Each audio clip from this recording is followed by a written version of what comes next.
What's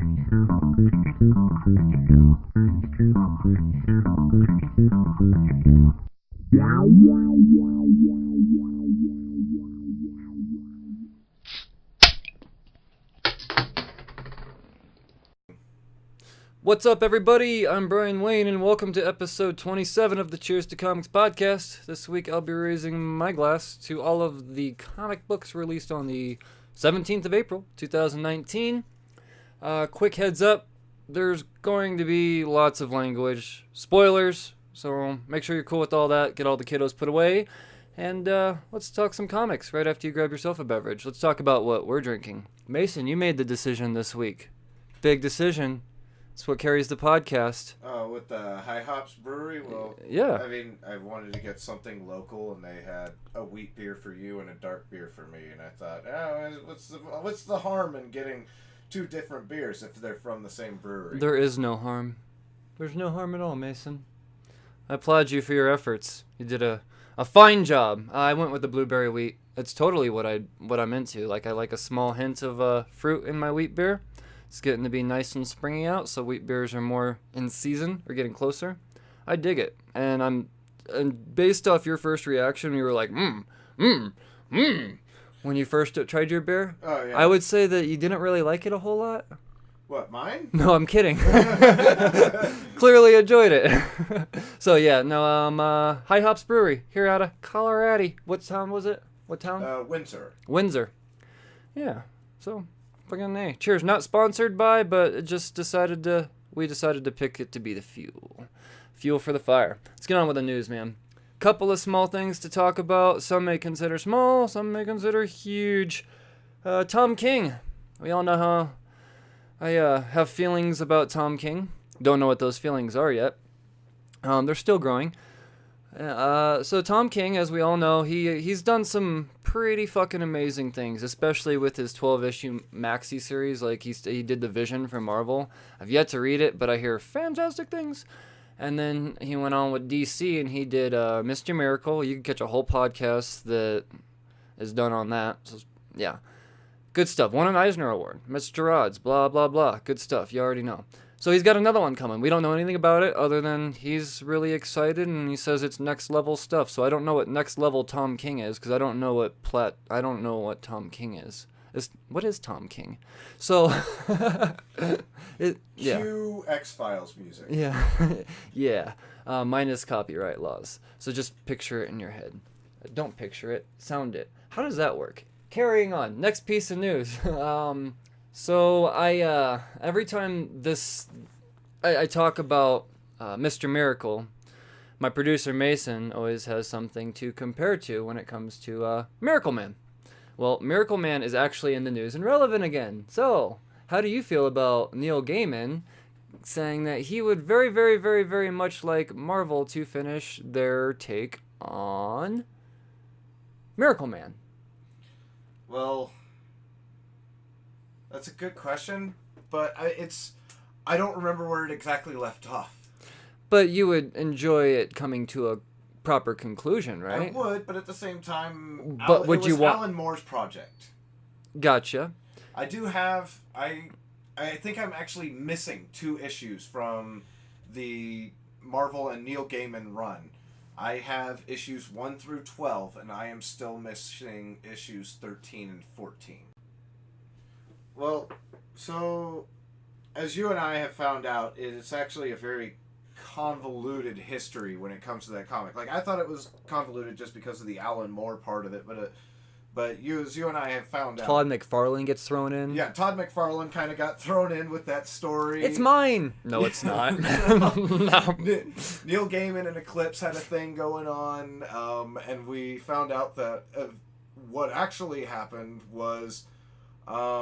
The original creator, Mike Moran, I believe, from 1954, retained the rights to the comic and ended up selling them to Marvel in 2009, negating every previous transaction that had taken place. Only 10 years ago. It makes me...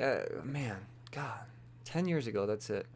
But, well, I mean, so you would prefer at this point, based off the Miracle Man that you've read, that it finishes out through Neil Gaiman. I would, because I do have the reboot. I have issues 1 through 12 of the reboot. I still need to get 13 and 14.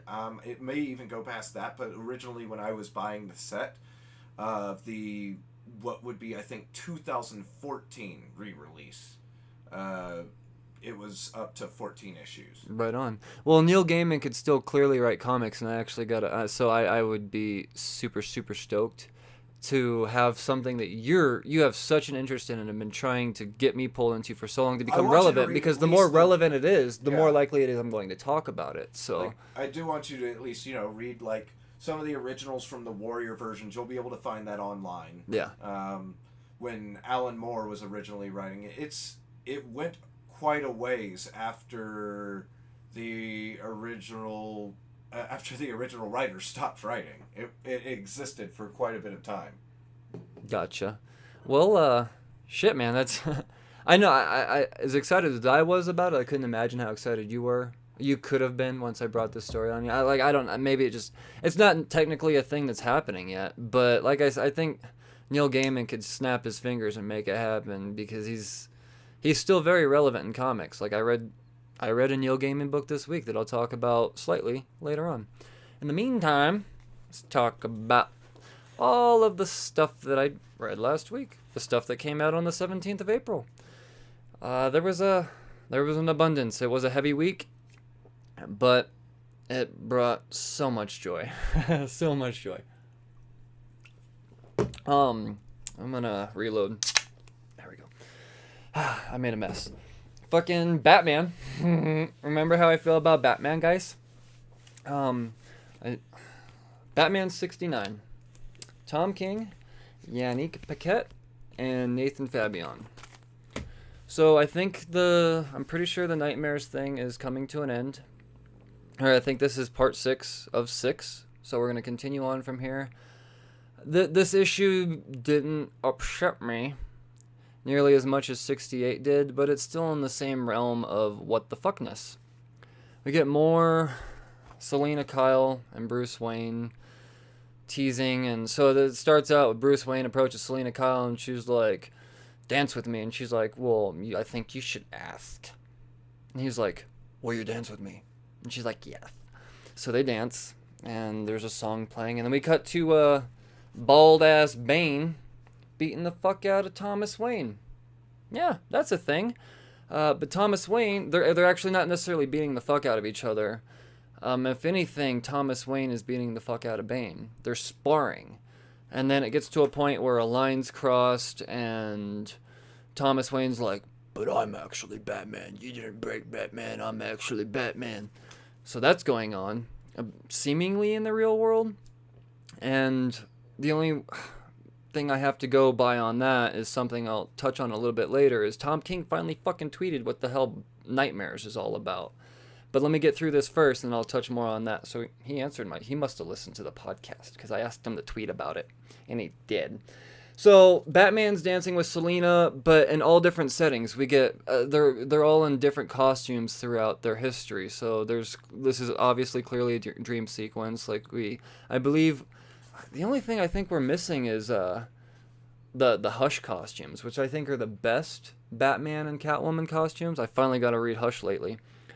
But all different types of versions, and it's pretty much just solidifying the fact that the wedding didn't happen, and yada yada yada. And between pages, Bane's fucking up Thomas Wayne, Thomas Wayne's fucking up Bane. I keep saying that because you would think it would be the other Wayne around. You like what I did there? Not really, me either. So yeah, no, it's and then I think the most important part of this book does flow around the Bane Thomas Wayne thing, because at the end, Thomas Wayne actually pulls a gun on Bane, and he's like, dude, I'm not like that, dude. I'm not like Bruce. I'm way more cooler. So and one thing I guess I gotta mention, Bane's naked the whole time while fighting him. Thomas Wayne is barely clothed. He's in like some yoga sweats, so I guess it's clothed enough. But Bane is just a cock-a-dangling.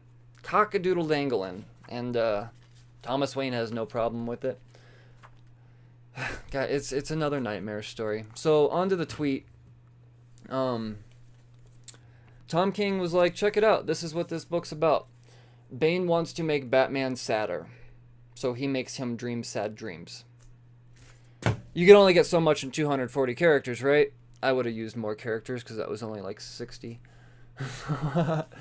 Yeah, no, that's Batman. I'm excited that Nightmares is over, and I know that Tom King is better than this. I'm sure this is going to mean so much more down the road. I think towards the 100 mark or 110 mark, whatever he's going to bring it up to, it's going to be fine.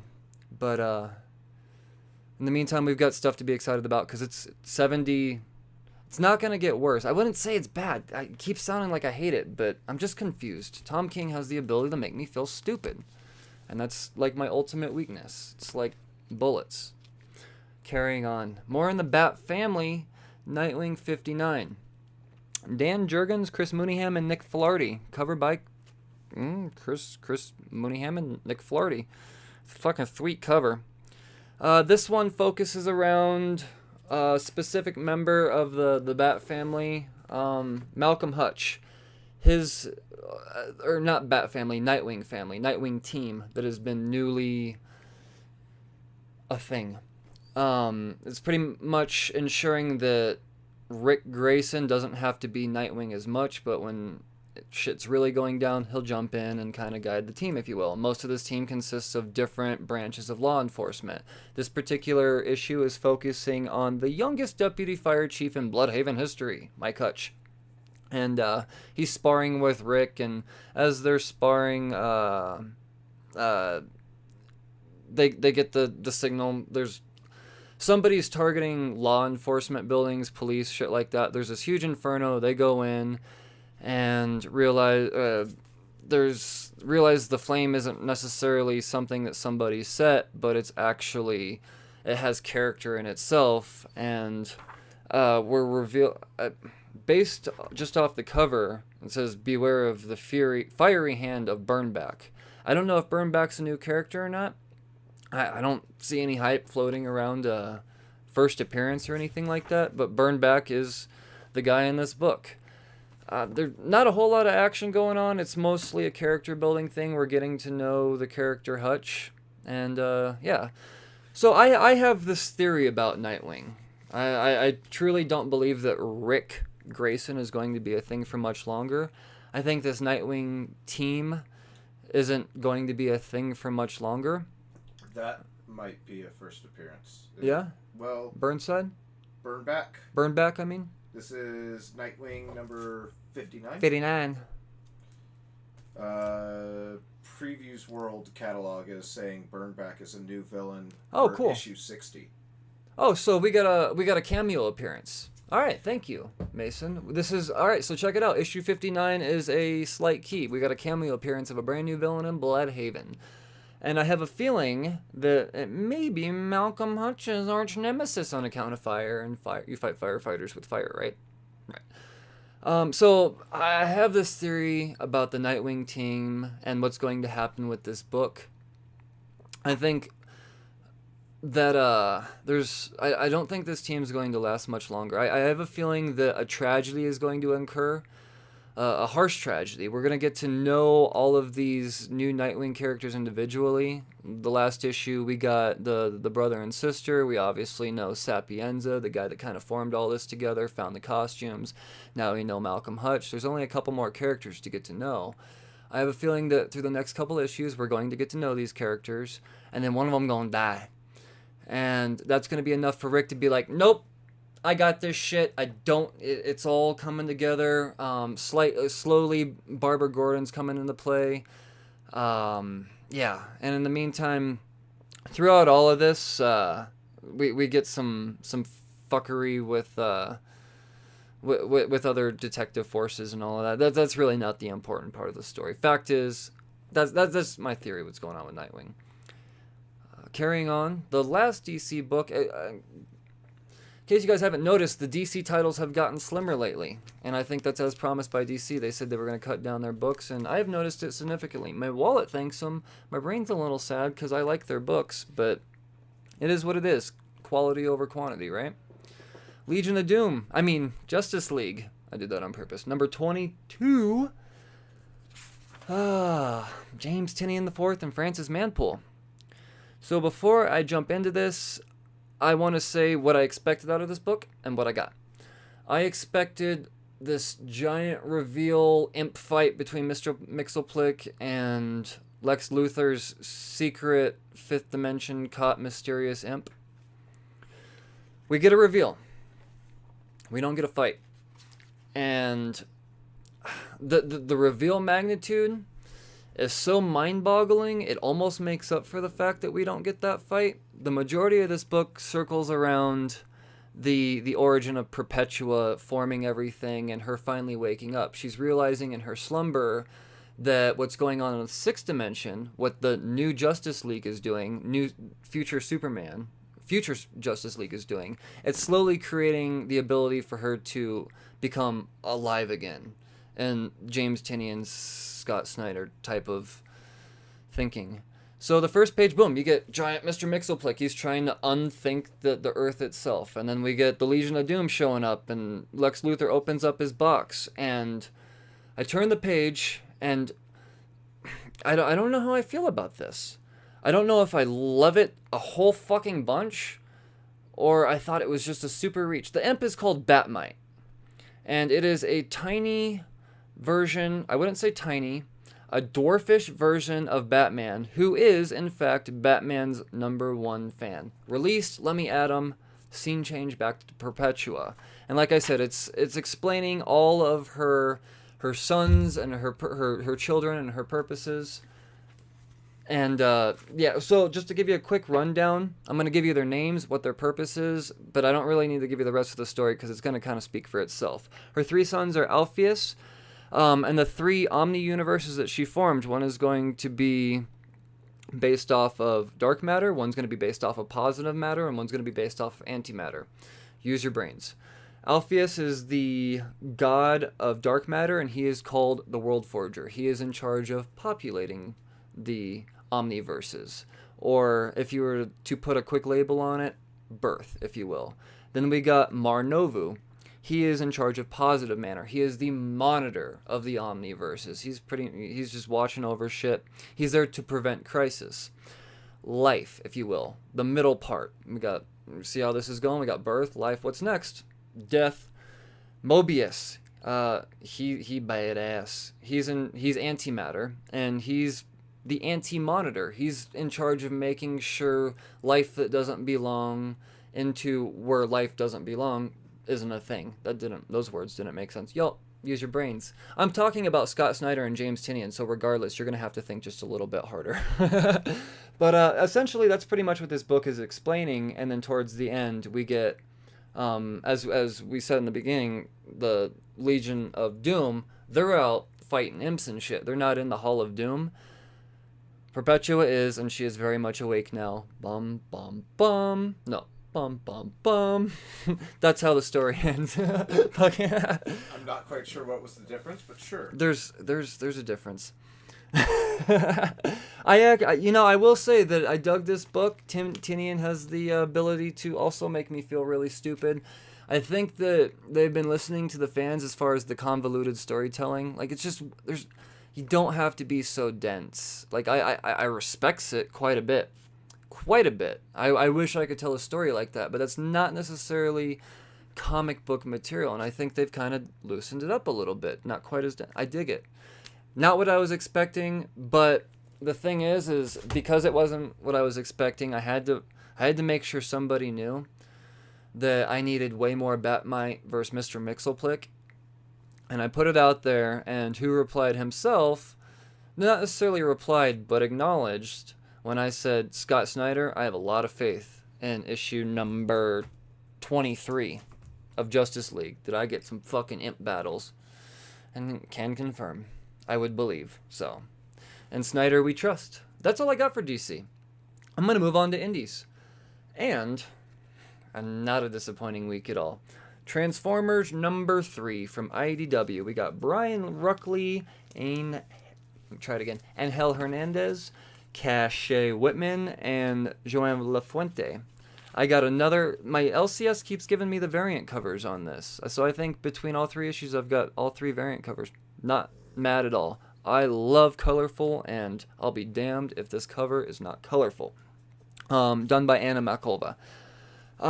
From the reviews out there thus far, a lot of people are really disappointed in the lack of A, Transformer violence, and B, depth of character roster.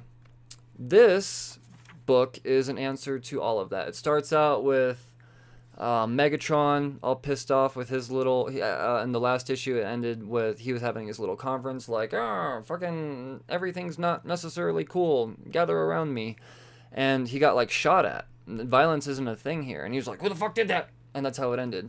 And now he's pretty much like, still, who the fuck did that? Someone's gonna fucking pay. And essentially he's building his roster. And it's a badass roster indeed. We get some new bots and a very, very nostalgic badass.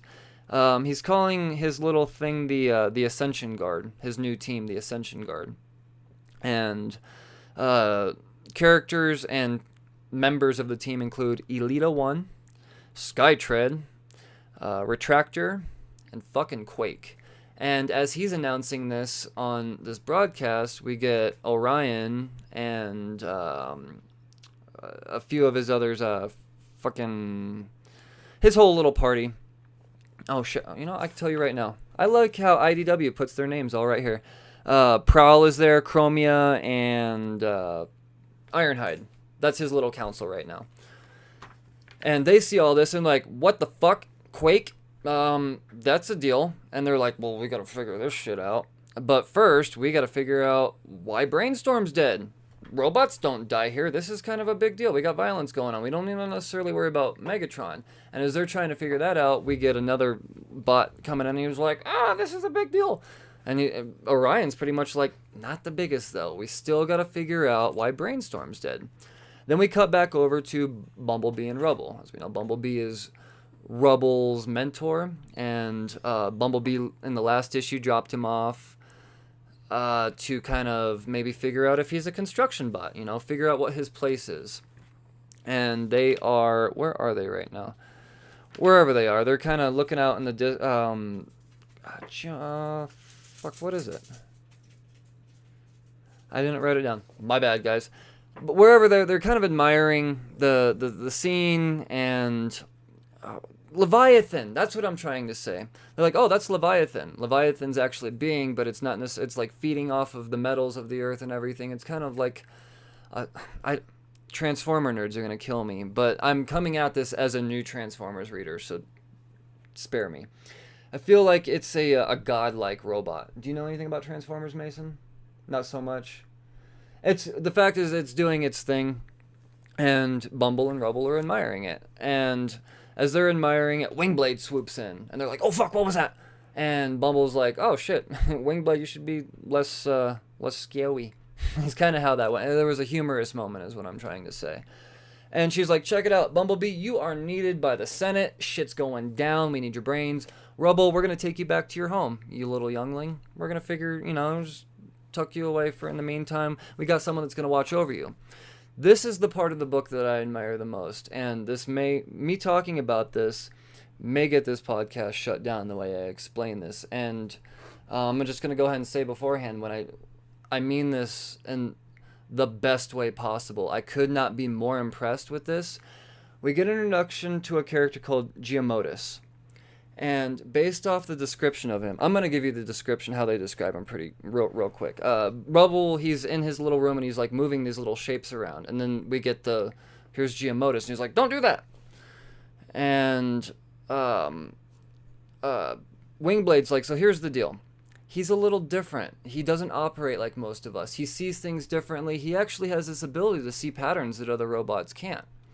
I took that as a way of bringing in a possible version of an autistic robot. And the way they view this robot, it really hits me, because I almost feel like he's not like us. He's better in a way we can't explain. We're still trying to figure it out. It's cool. He's actually going to be your guardian right now. We don't do this, but the thing is that we got to have oh shit, he has a beef with that page again. Prowl. He has a beef with Prowl. So he doesn't like when he's around Prowl, there's some sort of like weird freak out that happens. So Prowl is needed to go off with Bumblebee and do his thing, so it wouldn't make sense, and there's not enough Guardians around. Fact is, they have Giamottis watching Bumblebee, and not Bumblebee, Rubble, and I have a feeling that we're gonna get a really, really cool dynamic between the two. They don't obviously come out and say it, but I would see it described as no other way than this slightly advanced, different. I don't know. I'm telling you, it's fucking autistic, and I love it. I absolutely love it.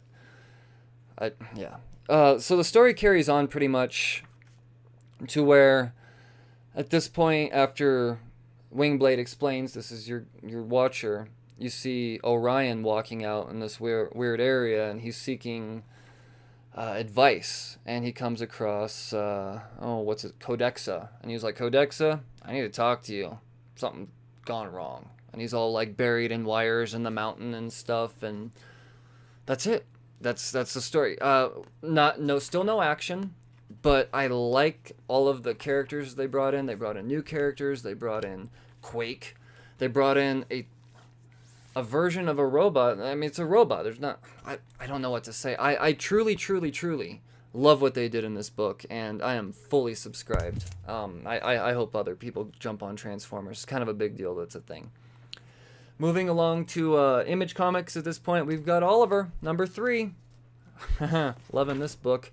Gary Whitta and Derek Robertson. Robertson did the cover as well.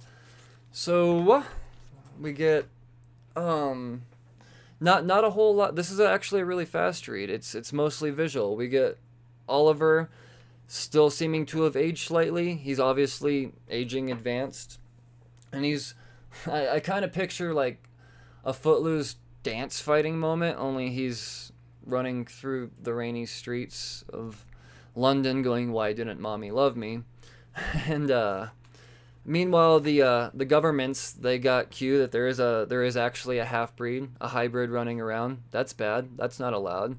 They go to where they think he might be hanging out. Oliver's mentor.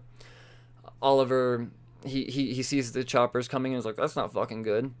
The soldiers have Oliver's mentor at gunpoint, and next thing you know, boom, these two soldiers fucking dead. Oliver's a badass, and nobody can explain why. And the dude's like, fucking, what are you gonna do? And he's like, I'm gonna go take out all of these guys, because apparently I could do that. So, see ya. And then Mentor's like, I'm gonna go get some dudes and some guns and stuff, and maybe we can help. And that's really what's going on here. Like, there's very few words. It's very, very visual, but it's Derek fucking Robinson telling the visuals. So you don't need a whole lot of words. It's incredible.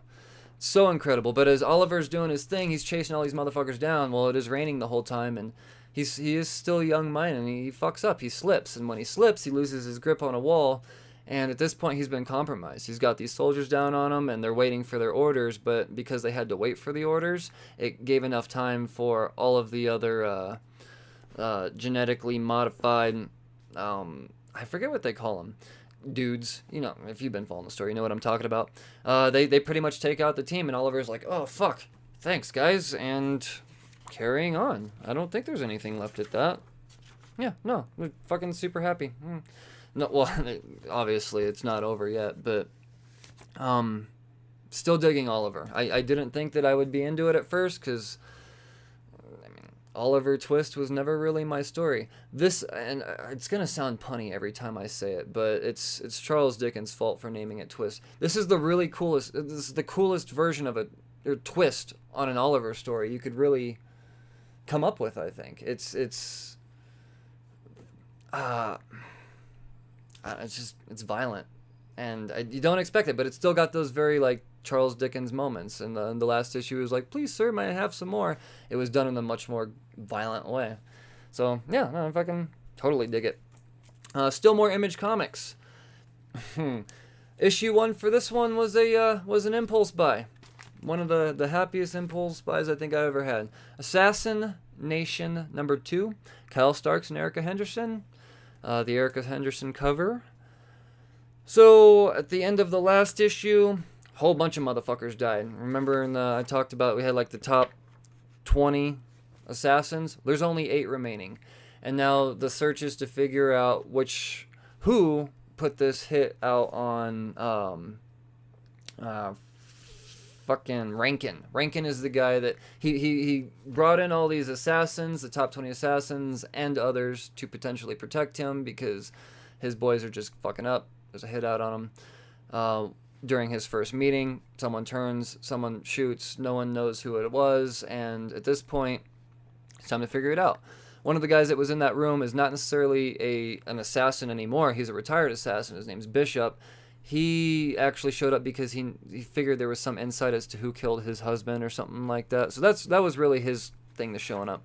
But he also has a bit of a connection with Rankin because they kept going back and forth at one point in time as to who the number 1 assassin was. So you get, fact is, they're trying to figure out who shot first. Bishop is a damn good detective. He's narrowing it down. He's like, well, so-and-so didn't do it, and so-and-so didn't do it. And this person didn't do it because he uses drones, and this wasn't a drone strike. So, yeah. Who are these 7 assassins remaining? Well, we've got, and because there's only 7, I'm going to tell you. We've got Taipan, who is the only one not in that room, but he's the one that uses drones, so they automatically rule him out. Chad Fingerman, he was there. Not necessarily touched on a whole bunch. He comes into play in this issue quite a bit. We got Smoke. She's just chilling. They know it wasn't her. Wistful Stan. He's just too old. Connie the Tank. For whatever reason, they know it wasn't her. They know it wasn't the Mamba twins. Dave. He's just too nice to do stuff like that. And Fuck Tarkington. We don't hear from Fuck Tarkington in this issue. But they know that he didn't shoot. So, They're cluing things up. I don't need to go through the whole detective process of it all. And at this point, they're like, all right, well, we've got what we got. We got to get Rankin to his next meeting, so suit up, soldiers, let's go. And, they're all bodyguarding him out to his car. But, boom, fucking drone strike comes in. Well, as they're... I guess there is a point in time where they're all coming together like, maybe we should know stuff about each other. Let's talk about our first kill. So you do get a pretty cool montage of that. And when they go to Wistful Stan, they're like, what about you, Wistful Stan? And he's like, what? I'm old. Well, that actually means something when the drone strike comes in because Wistful Stan is a casualty, along with one of the Mamba twins. So, 2 people die. Ivan of the Mamba twins and Wistful Stan die. Wistful Stan takes a missile directly to the noggin as he's reminiscing on his first kill, which involves he's banging this hooker and then he fucking kills her. So, right? And he was hooked ever since. And, now at this point they're like, well, being that this attack was a drone strike, pretty sure it might have been old Taipan. After all, maybe he expanded his arsenal of the bullets too and he had some other stuff going on. We don't know. I hope we find out in issue 3. I'll be reading it and discussing with you all. Like I said, surprise, whatever. Dig it. I'm fully on board with Assassin Nation. 2 words. Middlewest number 6. Scotty Young, Jorge Corona, and Jean-Francois Boileau. Covered by Mike Huddleston. Team has been solid all throughout all 6 issues. More and more answers are coming about instead of all of these amazing questions to be answered. So, starts out with the wreckage of Jeb's little creepy forest. The last issue entailed Abel's dad tracking. He's trying to track down Abel, and he somehow was able to track down Jeb. And Jeb's like, I'm not telling you shit. But Dad's still able to somehow figure it out. he windstorms, fucks shit up, and then Jeb's like, "Oh, I survived. Hey, Raven, go tell my sister. I'm pretty sure that's where Abel and Fox is on account of the flyer that's missing." So he just put 2 and 2 together and figured that's where they were. They know that Magdalena would be the one with the answers and the ability to heal. So fucking smart writing. It all came together. Raven immediately goes to warn Magdalena. She's like, "Back it up! Fucking, we gotta get the fuck out of here. This ain't no little kid windstorm that could potentially happen. We got a real wind monster occurring here. We gotta skip a few towns. Get some ground on this bitch." So they get to the next town, which is Overland, and they're all setting up, and Abel's happy, and he's finding his place. And Magdalena pulls him aside. She's like, "Check it, dog. Your debt has been fulfilled. You don't have to be here anymore." But Abel's like, kinda. She's like, "But you could stay, and I might just find a place for you." And Bobby, the reluctant girl in the beginning, was like, "I don't know if that's such a good idea. We kind of like, doesn't he have something to do with the thing that we're running from?" She's like, "Oh, hush, child." Well, over time, Magdalena's like, "Well, check it out. Your shit's, your debt's good. Now I'm gonna fix what you actually came here for. Power of Christ compels you." She puts his hand on his head and she gets into his brain.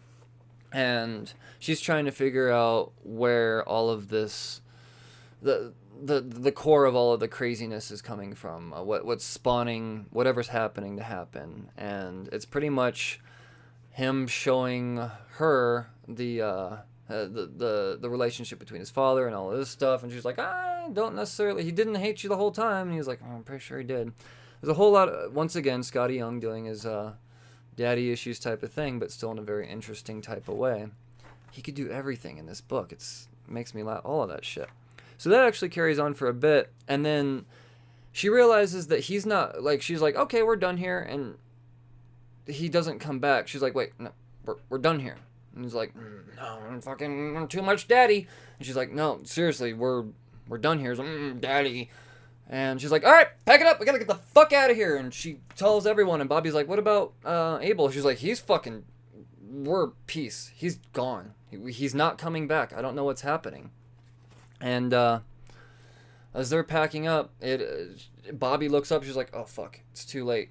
And Abel turned into a giant wind monster rampaging Overland. Dude. I don't know where it's going. I love that I don't know where it's going. I love that I still don't know what the pink shit is through 6 issues. There's Scotty Young. Who would have thought? An artist gone badass fucking writer. I love it. So there wasn't an abundance of indies this week once again, but I'm fully on board with quality over quantity, and I was not disappointed with any of the indies I read this week at all. So let's move on to Marvel, if you're from Boston, or Marvel if you're human. Tony Stark Iron Man number 10 Legacy 610 if you're counting in that direction. Dan Slott, Jim Zub jumped on as a guest writer recently. We got Valerio Schiti and Edgar Delgado on the interiors. Alexander Lozano continues to just be fucking impressed with these covers. I love them so much. I would like to see him do interior work, but I would imagine that would be like Alex Ross trying to do interior work now. It's too much work. So let's talk about this story. There's a whole lot happening here. There's several different arcs occurring. Mainly what we got going on is Motherboard has taken over the Escape, and she is portraying herself in the form of Maria Stark. She was able to brainwash Tony into thinking it's mommy. You even got a little Howard Stark running around being daddy. And Tony, he seems to be this fucking neglectful, unlearned, alcoholic, playboy self. Carefree. That's the problem. His real mama's like, "No, you can't do that." And for lack of better words. And Motherboard's like, "Well, check this out. I can make any reality happen. Watch this." So she snaps her fingers, and all of a sudden Tony Stark is a young Tony Stark. Well, here's the thing about a Tony Stark being young. he has yet to meet his birth mother. So when what's her name, Anna, uh, she shows up, he's like, who the fuck are you? And we get this whole resistance thing, and then over time, young Tony Stark, I think, because of what Machine Man is doing. Let's talk about Machine Man. He's really responsible for the for the good outcome of this. He has the ability to break in, break the codes, hack, whatever technical words you want to use. He's doing it, and he's pretty much making things that should be impossible possible. On the other side of things, Controller, he's still Gaines bro, just trying to be the biggest for no reason at all. But Wasp and I think it's Power Man. I believe it's this version of Power Man, not Luke Cage Power Man. That's the convoluted Marvel universe. There's a new Power Man. They're trying to fuck up Controller. It's not happening. Meanwhile, Jocasta, she's like, oh, fucking, we gotta save Tony and all this other stuff. And she's like, oh, I think I know how we could do this. Let's bring in, Miss Bane.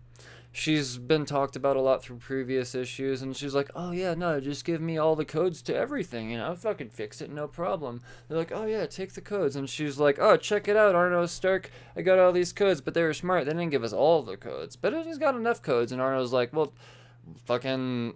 that's all I need. Now, pause, rewind. Not you, fucking Controller Mason. Who's Arno Stark? Well, remember that whole fucking issue? That's Tony's brother is what it comes down to. He's finally going to play a big part in this. He's super smart, super billionaire, super playboy, not so philanthropisty though. Even though he kind of comes off that way to the public, he a real dick. We go back to an old school type of art style that was visited, and that other issue. It's I don't know. The fact is, go back to young Tony Stark, and because he's young and naive, he's like, oh, shit, I think I'm starting to figure out I could do whatever I want here. I'm gonna, fuck you, Dad. Beats the shit out of, Howard Stark, or the Escape version of, and then Motherboard's resisting, and we get this whole back and forth thing, and yeah, it's, then we get a calling all Avengers, and it's hard to explain, really. Fact is, the main takeaway of this book, Arno Stark is in here. He is, in fact, a shitball. He's teamed up with Miss Bane, who's on the inside. Tony Stark is starting to prevail, but the ending of this book actually ends with Tony Stark recreating the God armor for himself, because Motherboard's like, I'm a god, and he was like, oh, bitch, I got a word for that, God armor, bam, kills her. So that's actually pretty fucking badass. But then he's transferred into, like, just pure whiteness. And he's talking to, what's left of, what did I say, Machine Man?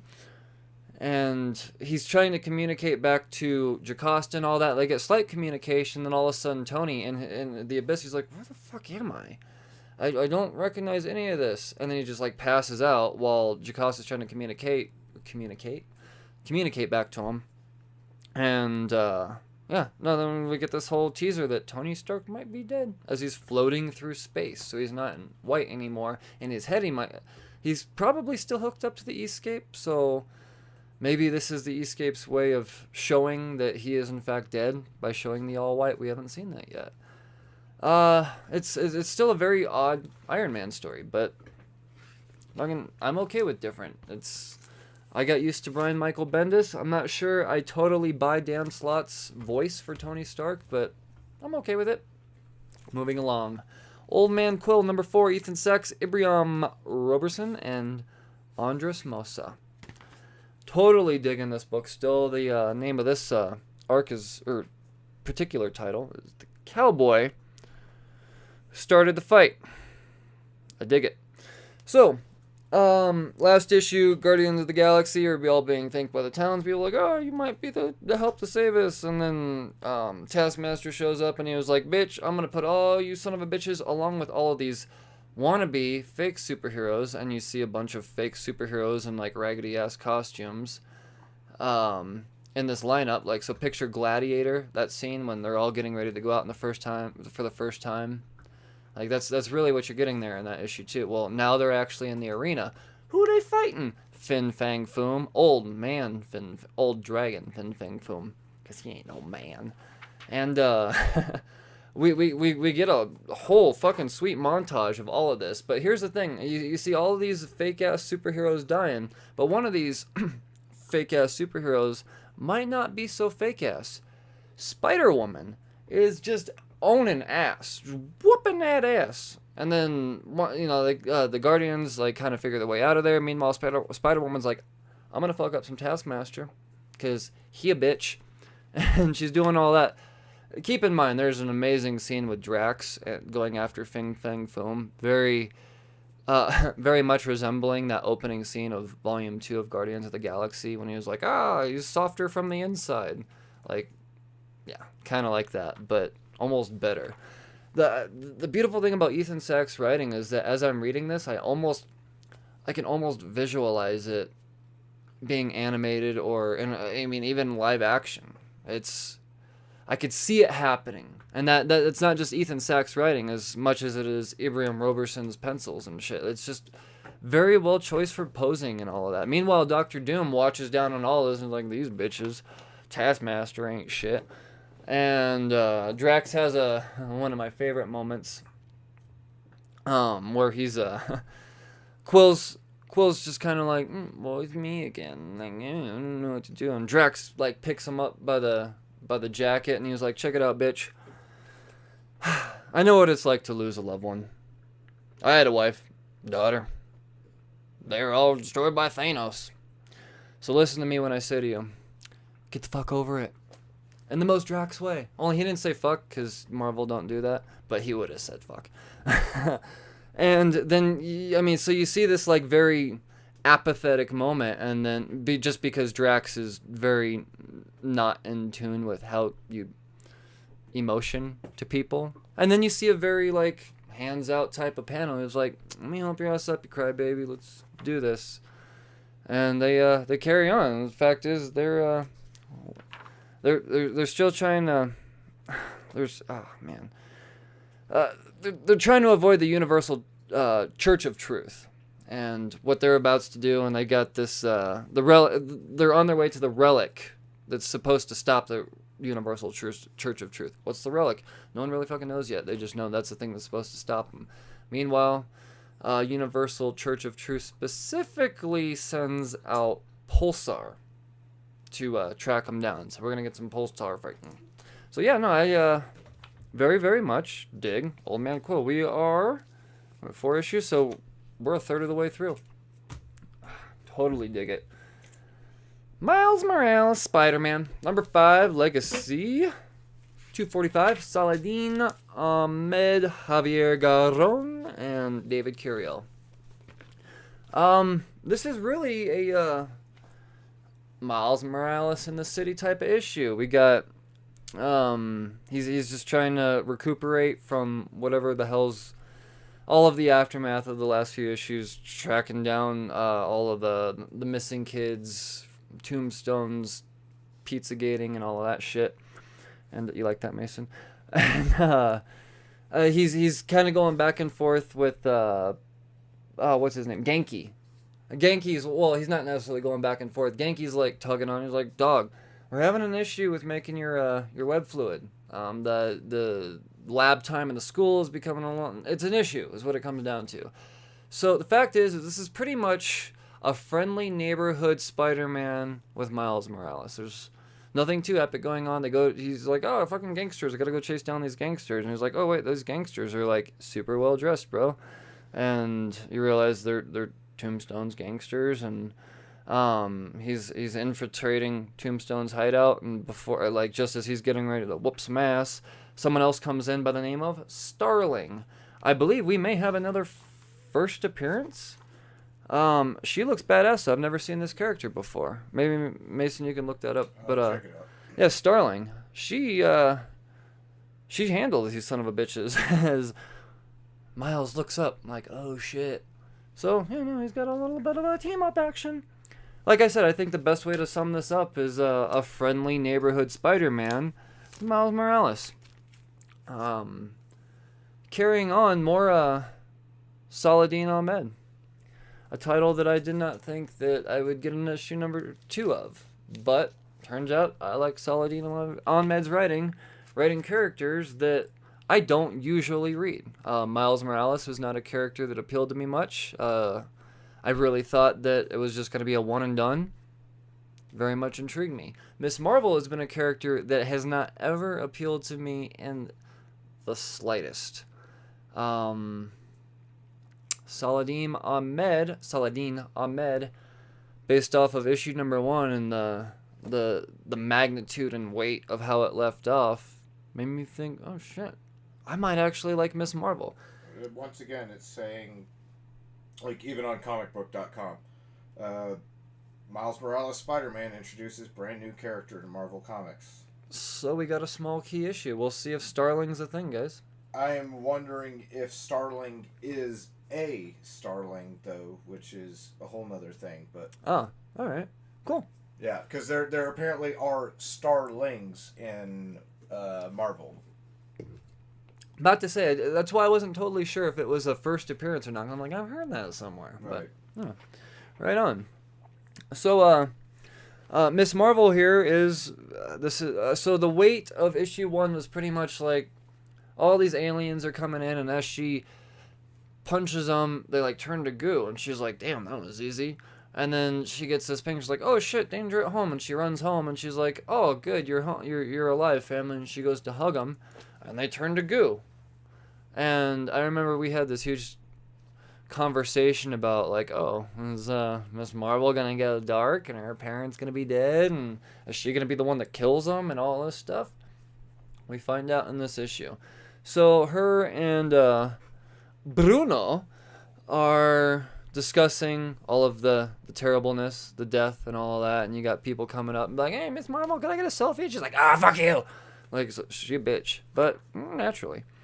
And then we get this character that shows up called Discord, and she's like, Discord, I fucked with you a long time ago. What are you doing here? You're a bad guy. You're not supposed to be a good guy. And Discord's like, I'm here to help too, but first I'm gonna, like, tie you up for a minute. But I didn't do all this bad shit. I promise. This isn't me. Like the gooey and whatnot. And so she's still like, oh, I need to find my parents. And then we get this giant, crazy 3-headed frog monster. Kicks the shit out of it. And that's really like the cue for stuff to happen. She beats the frog monster, and this like melting looking box appears. What's in this melting looking box? I'll tell you. Her parents. So, not exactly sure what all this means, but her parents aren't dead. It didn't go super dark, but it kind of goes Shazam-y from here, because we get these 3 wise wizards standing there and like, dog, check it out. You fighted the giant creature, so check. You found your parents, check. The fact is, she did a lot of stuff to make them think that you are worthy, and they call her the Destined One, and they're like, but check it out, Destined One. You gotta come back to our world, and if you don't, all of our people are gonna die. Issue ends. So, yeah, it doesn't sound like you need to come back for a minute. They're like, no, you have to, like, rule us, or we're not going to be protected enough to survive. It sounds like there's a lot more drama that's happening than all what I said or described. I am still intrigued in issue number 3. I was not a Ms. Marvel fan, but damn it, I might be. Or at least I know I'm a Saladin Ahmed fan. Carrying on, Guardians of the Galaxy number 4, Legacy 154. And this is the 4th part of the final gauntlet. Donny Cates, Jeff Shaw, and Dave Curiel. Cover by David Marquez and Dean White. Alright. So, we are in Half-World now. This is Rocket's home planet. Why are we there? Well, Groot is the leader of the Guardians of the Galaxy now. He's like, we gotta find Gamora, we gotta find Rocket. We know that Rocket's going after Gamora based off of what Quill told us. Quill, we know you don't necessarily want to go after Gamora on account of she just tried to kill you and all. We got mixed feelings here. Fact is, I am Groot. I don't say that anymore, but I'm leading this bitch. The writer, after, fucking Winona Ryder, because that's how Quill rolls. And they go to Half-World. And as soon as they get there, they're there to track down Gamora. Gamora's there ready to go. Ready to go. And she shoots, and we get this whole thing of tension. Like, actually, Beta Ray Bill, he gets cracked in the head pretty much as soon as he gets off the ship. That's right, I said Beta Ray Bill. You're loving it, right? God, how could you not fucking love this? Jesus Christ. This is an amazing book. So he throws his hammer, and it whirls by Gamora, and we get this whole, like, kind of teasing, like, I don't really want to hurt you. I think we're cool. We're actually here to protect you because the Dark Guardians of the Galaxy are here to actually kill you because they think that Thanos' consciousness is going to be uploaded to Neo. Now, let me just kind of fill you in a little bit. Hela is after Thanos' head because if she could connect the lime to the coconut, meaning the body to the head, it's Thanos' will is going to be revealed, and then Thanos' consciousness is going to be uploaded into an unknown being. Everyone's first suspicion is it's going to be Gamora. The only ones that don't think that are the Guardians of the Galaxy, minus even Quill. At this point, he's like, it might be fucking her. So, flashback to now. Gamora and Groot kind of go at it for a second, and Groot, like, ties her up. And she's like, I'm going to kill you. And he's like, not before I kill Rocket. And I'm going to kill Rocket because he's going to come after me and blah, blah, blah. And then they, like, hug for a second. They're like, yeah, I really hate fighting. And as odd as that sounds, it kind of makes sense because there's a lot of, I mean, they clearly, like, they've been through a lot. And they don't want to necessarily believe that Gamora is the one, even though that she is the most threatening person. She's the most dangerous woman in the universe, in the galaxy. So they take her on to the ship, and Quill's like, what's up, bitch? Fucking, I remember, you, like, stabbed me in the back or whatever, put on these cuffs, I don't fucking trust you. And she's like, but, and he's like, I don't fucking trust you. So, he's, at this point, she is technically their prisoner, but she's not really resisting. She's like, I just want you guys to know that I'm cute. And then, boom, Nova crashes through the ship. Because remember, the fucking Dark Guardians are after Nova, because they think that's going to be the person that leads them to Gamora. Because they did a thing once. And, well, just as Nova crashes, he's like, fucking, I'm an idiot, because here they come. They're following me. They've been following me the whole time. And I'll be damned if you don't... There they are. And you get this bit of a showdown. Not a bit of a showdown. A fucking sweet showdown. And one of the best... Definitely the best 2-page spread of the week. I'm going to go ahead and say that now. 2-page spread of the week goes to the Dark Guardians fighting the Guardians of the Galaxy. So after all that, Gamora's like, release me, I can help. And Quill's like, bitch, you crazy. And the Guardians start to kind of falter a little bit. And Quill gets, he's got like who takes him? Oh, Nebula. She shows up and she's like, I got you, bitch. And he's like, oh shit, I'm fucked. And then bam, Gamora comes in and she shoots that bitch in the fucking face. And Quill's like, oh, dog, I don't know how to feel. And, then, Quill realizes that Gamora's about to get shot at and he jumps in front of her. Quill, he can't take a fucking blast. So it ends with Quill being dead. Like that's the fucking gravity of it. He's not necessarily dead, but it don't look good. Fuck, there's a lot that happened in this book. Guardians of the Galaxy by Donny Cates might be the most ingenious combination ever. And Jeff Shaw and his character design, these are pretty much all new character designs for all of these characters. Like, they're still very recognizable, but at the same time, like, Groot is punk rock now. He's got the spike mohawk. Quill looks like he's very future. I think Beta Ray Bill is the only one that's hasn't changed at all. He's very Beta Ray Bill. But all of them, I mean, guys, if there's one book I recommend that you read from Marvel that's just not what you would expect it to be, it's Guardians of the Galaxy. It's because, yeah. I can gush, but I'm not gonna. We got more stuff to talk about. Daredevil, number 4, Legacy 616. Chip Zdarsky, Marco Cicchetto, and Sonny Go. And Julian Totino Tedesco still doing the covers. And the front of the cover is very reminiscent, but unreminiscent of how this book ends. And fuck, guys. So we know that Murdoch, he's going through some shit in his head. He's not sure if he didn't murder this person. He came back to the scene of the crime, and this other detective was like, "You fucking did it," and he beats his ass. And before and Daredevil gets thrown in the car, and before they can really like unmask him, boom, Punisher comes in, rescues Daredevil, and now here we are, Daredevil waking up. Punisher is like, "Dude, you did it. You're a killer. I fucking respect that about you. You actually did it. You killed him." And Matt's like, "Dude, I didn't fucking kill anybody." And Frank's like, "Nah, you did it." And we're gonna be a team now because we could do this. Like, you finally saw the light. And Matt's like, "I didn't." And Punisher's like, "I bet you did. Watch this." And you look, and Frank's got this dude tied up, and apparently he's one of the Owl's goons. And the Owl seems to be the guy behind a lot of the fuckery going on in Hell's Kitchen right now. And he's got the gun to his head, and he's like, "I bet you wouldn't care." And then Matt has this inner dialogue in himself. He's like, "Dude, I'm fucking tied down right now. The only thing I could actually do to help this guy is to talk sense into Frank." And through this, he's like, "Oh, Frank, don't do it."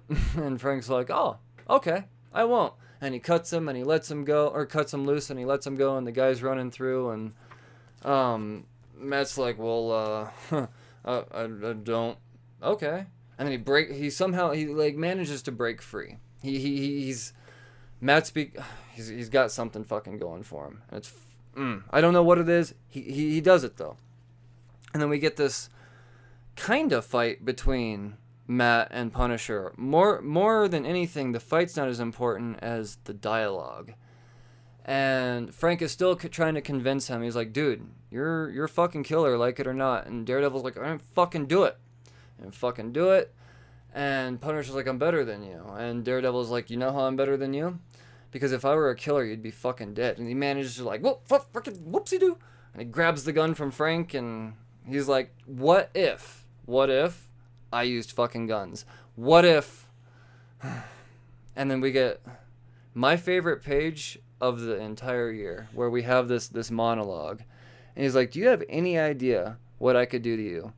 The level of carnage I can unleash on you with a gun in my hand, the shit that I've fucking done without a gun. I've fucked up a lot of shit without a gun. Imagine if I had a fucking gun." Like, he's starting to kind of get into his head now. He's unleashing. And he's the number dead that you've done compared to what I could have done, like, you have no fucking idea. He's like, "You're a demon, Frank, but I'm the fucking devil." And you see him, like, he takes these two guns, and it's like this fucking, oh, dude, it's such a fucking epic moment. And then we get this giant explosion. Daredevil, like, "Oh fuck, like, I can't hear shit. That's bad, on account of I can't see shit either." But he's still able to fuck up Frank. And then he pulls a gun on him. He shoots him. Bam, bam. And Frank's like, still going for the fucking Kevlar shots, huh? You little pussy. And he's like, "Dude, I could fuck you up. You have no idea." And you see him carrying him through the sewer. And then next thing you know, he's like laying on this cop car. And the cops are like, "Oh shit, is that Frank Castle? Where's his shirt?" And then the last page is Daredevil standing there with the Punisher shirt on. Like, ready to fuck some shit up. God damn, this is the best. I thought Charles Soule's Daredevil would be untoppable. Chip Zdarsky and Marco Cicchetto.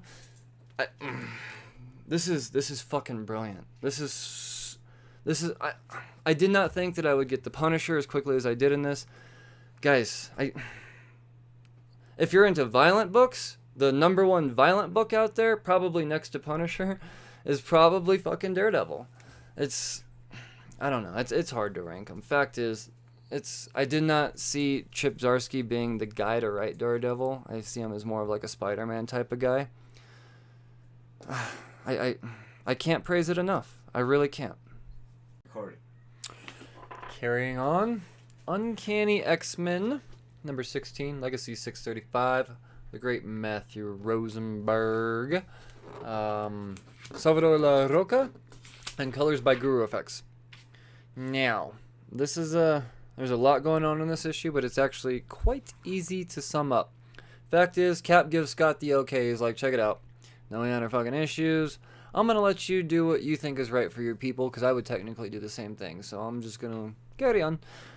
And then Scott goes into the bar where all the mutants have been hanging out, and they're like, I'm not going to be your leader anymore. And as a matter of fact, I think this whole team is such a good group of leaders that maybe we don't have one. Actually, he's not the one that suggests that. Someone else does. And everyone else is like, so we all just take a vote? And everyone's like, yeah, I think that sounds pretty fucking good. So the X-Men currently have no leader. Well, so now it's time to go fuck some shit up with no leader. Because we get this Air Force base and it's being attacked by the Brotherhood. We got Juggernaut running through and Juggernaut smash. And then we see Magneto show up and he was like, oh, the Brotherhood. And fucking, man, you guys are bad for mutants and don't appreciate that. And the X-Men show up and they're like, well, I'm gonna fucking fuck you up. And they start doing that. And then they realize that old Magneto ain't Magneto him like we thought. It's his clone Joe Sif. Fucking so yeah. Apparently he's I mean he's obviously still got a bill. I don't know who Joseph is, so pardon my tone there. I felt like they did the old like whoop-de-woo, but Matthew Rosenberg knows what he's doing. And he was like, oh, I'm gonna fuck you guys up. And then Juggernaut's like, check it out. I actually kind of think what the X-Men doing are legit. So fake Magneto, fuck you. I'm gonna be an X-Man now. I kind of dug it back when I was, and I'm gonna still be that. And he like grabs Joe Siv, and you're like, all right, you're under arrest. And then boom, you see this slit down his throat, and you're like, where the fuck did that come from? And we get old Betty, but she's out doing the Age of X-Man fucking shit, being an extremist and whatnot. So it's not Betty. It's a fake Betty. There's a whole lot of fakeness going on here. Fact is, she cuts off Joseph's fucking head. And they're like, oh, we should do something about that. And, well, that's pretty much kind of where we leave off. They're like, oh, did we fuck up this Betty? Well, no, that's not where we leave off. They're like, do we fuck up with this Betty? Fuck up this Betty? And then we get this thing where we get, what's her face? Danny. She's all, like, screaming on the floor. She's like, Wolfsbane's dead. So I think she has a tie to Wolfbane or something like that. Not totally sure what's going on. Fact is, there's, I don't know what to say really. The X-Men team marches on, and there's a whole lot of fakeness going on. We got fake Magneto, fake Betty. What's going on with all the clones, guys? It means something, I'm sure. It's got to mean something. Matthew Rosenberg's brilliant with his writing, so all the inner dialogue going back and forth here between Cap and Cyclops, and then Cap and pretty much confiding in his brother right after that meeting. It's all very well written. So there we go. Got it. Okay. Yeah. Read X-Men. It's great. I don't know how much longer Matthew Rosenberg's going to be doing it, though, on account of all the big X-Men events coming up later on this summer. I don't know what to talk about on that, other than it's time to talk about it. Or when it's time to talk about it.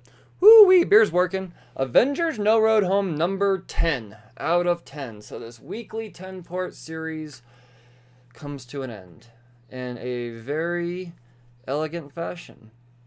Issue 9 pretty much left off with Vision having to go through this door because he's able to de-densify himself through this door, and it is up to him to single-handedly take down Nyx, who now possesses all 3 shards. She is OP as fuck. Everyone's like, Vision gonna die?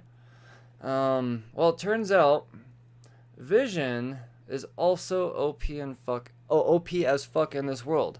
And the way that he beats Nyx is brilliant. And it's done in a way that I almost feel like Stan Lee fucking wrote this. The House of Ideas takes down Nyx. That is correct. Vision has all of the memories and everything that's ever happened with the Avengers, every battle they've ever been in, every version of every Avenger ever, because he's all computery and whatnot. He's able to manifest all of that into a reality in this fucked up world that Nyx has chosen to run to. And he uses that in all versions. We get several pages of so many different types and versions of here. We get fucking everybody, guys. Everybody. This is a visually stunning book. Really, the ending happens pretty quickly, and the rest of the book is pretty much everything going back to normal, and the characters being in their most normal state. We also get a communication between Black Panther and Adam Brashear, Blue Marvel, and his whole team that was teased in the last issue. I really hope the Ultimates becomes a thing again. And Spectrum actually shows up to Blue Marvel. They kind of had a thing too. And she's like, oh, you know what? I think I'm just going to join your cause. You know, and this Avengers thing that I joined isn't really the thing anymore. So I'm just gonna, down the bone again. It's kind of what it comes down to. But and then we get this long and lonely road of Banner, pretty much like, oh, I'm gonna still fuck shit up. You'll see. Pretty much, you get this giant montage of all these characters that have been involved in their world. Conan's back in Camarilla fucking up dragons, and he's like, this is more like it. Like, I could kill here without anybody going, hey, you can't kill. You're an Avenger. You get all of this stuff. And really, the whole 10-part series is the development of Hercules. The biggest takeaway out of all is coming together is the fact that they realize that we know all the Olympians have died. That's pretty much how the thing starts, and what fucking pisses off Hercules to be like, oh, attack. I want people to think that I'm not a stupid drunk anymore, and I want to carry out the Hercules name proper instead of being the laughing stock of the Olympians, even though I'm the last Olympian. Well, they explain that the Olympians aren't so much dead in body as so much. They're gods. They live on. And we are at this what do they call it? The far shore or whatever, and shit's starting to kind of be remanipulated. No, I could be wrong. It's not the far shore. The space beyond space. I apologize. And this is where we see them explaining, like, all of the Olympians are reformed again into a new reality, a new version. All of the gods are reborn. The biggest takeaway, I think, from all of this is the fact that I think Hercules is going to be a massive part of the Marvel Universe again. Like, I really think he deserves to be. He's a great character that's just kind of been written off as a fuck stick, like a fuck off. And now the gods are a thing. I would be cool with a whole War of Gods type of arc again. So, it's kind of an all's well that ends well ending. Really, and the last time you see Hercules, he's teamed up with this Nova-looking character. Part of my ignorance, they don't actually say his name. He looks like a young Nova, but he's got blue skin, so I might have missed something. I'm not reading Champions. Maybe there's something there. But Hercules looks dope. I don't know what to say. It's great. But that's how the arc ends. I love it. I'm okay. What are we at? $4? $5 an issue. 10 issues. $50 for this series.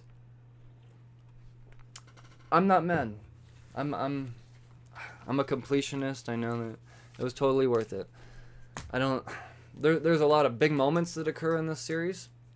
Like, for instance, Conan becoming an Avenger. I don't. There's way too much to talk about. I fucking love it.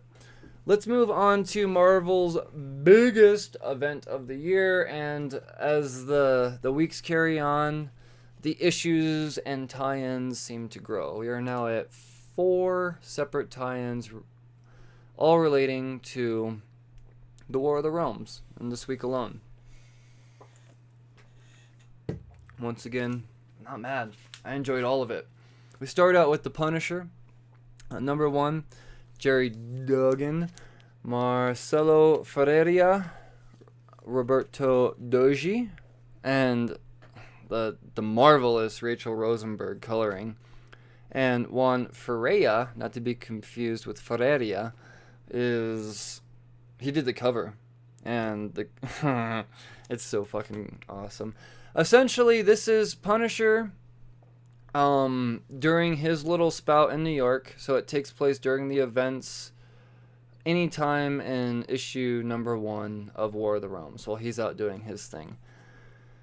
And he's essentially going out. It starts out with him going into a music store, and he pulls out a gun. And he's like, "I need all your piano wires." Like the dude's like, "Dog, I only like smuggled in a little bit of pot, bro. You don't gotta kill me." And Punisher's like, "No, piano wire." And he gets his piano wire, and he goes out and he cuts off Frost Giant's heads with piano wire. Fucking, you get 20 pages of Frank blasting through Frost Giants, owning his part. There's not really much else to be said. This is definitely a glamour issue, but I don't regret it. I love me some Frank Castle, and I like to see Frost Giants get their head cut off with piano wire by a fucking human. Carrying on. This book was more than I bargained for, in a good way. War Scrolls #1. This ties in, and there are 1, 2, 3, 4 separate stories by 4 different creative teams, all tying into different parts of War of the Realms #1 and 2, which I'll get to shortly, all at separate times. So I will explain to you, the most important thing about this is the time frames more than anything as far as what's occurring. So, moving along, we've got the first story is The God Without Fear. So, we get this all takes place before the major invasion of War of the Realms, really. It starts out years ago. Daredevil meets Thor. And you get this moment where he's like, "God," and Daredevil's like, "Not my God." And Thor's like, "But I'm pretty fucking gaudy." And Daredevil's like, "I don't think you're really God." What you get out of that is there's going to be some God-like stuff happening via Daredevil. And it's an amazing... it doesn't make sense for me to go all the way through. The fact is, you really need to read this entire thing. I'm going to give you quick bullet points because there's a lot to this book. Jason Aaron and Andrea Sorrentino do an amazing fucking job telling the story of Daredevil and his part. He's going through, he's fucking cutting Frost Giant's arms off. Wait a second, how does Daredevil cut a Frost Giant's arm off when he's got little batons? He's got a fucking sword, and he's got the ability of Heimdall. He's got Heimdall's sword and his vision. How did that happen? I'll explain it later. Hence, where this book ties in. It ties into issue number 2 of War of the Realms. You'll know more later. Let's move on to the next book. There's a lot going on. Actually, let me back up. Wilson Fisk is a big part of this. He's a huge part of this. I fucked up. He crashes his chopper. Everyone is, "Oh, get Wilson Fisk out of town. We got to save him." And well, his chopper goes down. We get this quick moment where we're like, "Oh shit, is Wilson Fisk dead?" No, he's not. Malekith stepped in and he was like, "Oh shit, Daredevil be fucking shit up. You know everything about Daredevil. Tell me." And Fisk is all carrying on. That's actually how it ends. It ends with him chuckling, like, "I don't know, I'm gonna tell you, dick. But I might. I don't know. How scary are you?" I love it. I love it so much. Let's move on to the next story, The Warriors 3 or 4. We get The Warriors 3 and plus Hildegard or 4. They're carrying the fucked up body of Volstagg, and they're trying to get him to Doctor Strange. They figure, well, he's a doctor, he could fix him. And that's where they go. And they're on their way, and then Cloak and Dagger show up, and I'm gonna fuck straight up too. We're a part of this. Yes, everybody is involved in War of the Realms. Cloak and Dagger, never read them. They're here, fucking shit up, trying to help clear a path, get to the Sanctum Sanctorum. They know that Doctor Strange is the answer. Not just to heal what was his name? Volzagard? I'm going to say it wrong. Stupid Asgardians names. But to also possibly be able to wisp everybody to a safer place. With all the magic going on in the Sanctum Sanctorum, they have the ability to hold like millions of people inside the building and all of that stuff. So it's they're trying to create a safe house. So there's lots going on here. All of that carries on more into War of the Realms.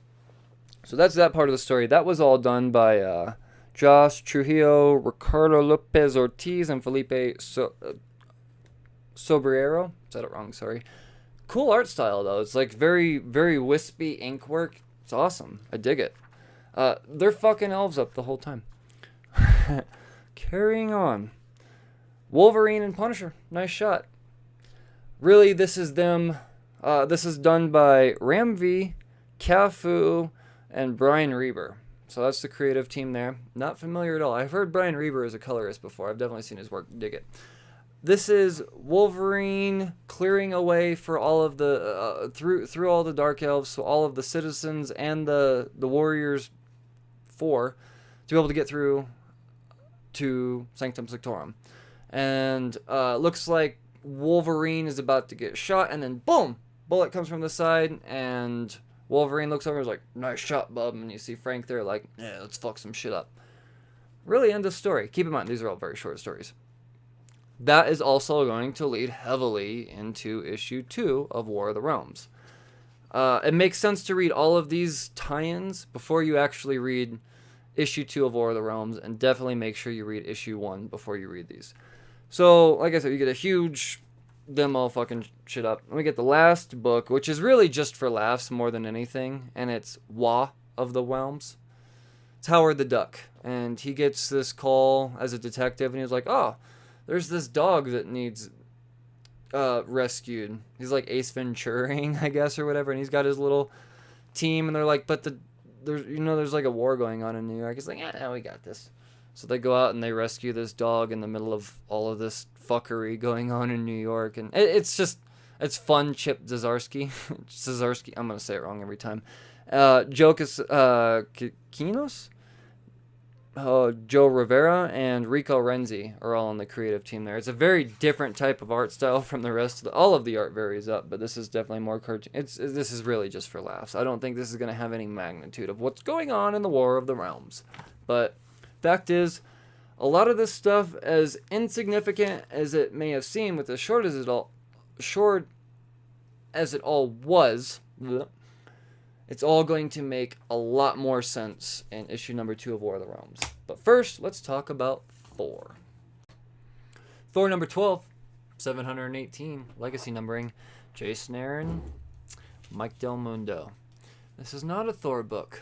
This is a Loki book. Hey, remember in issue 1 when Loki got ate by his dad? Well, this is the happenings of what's going on and all of that.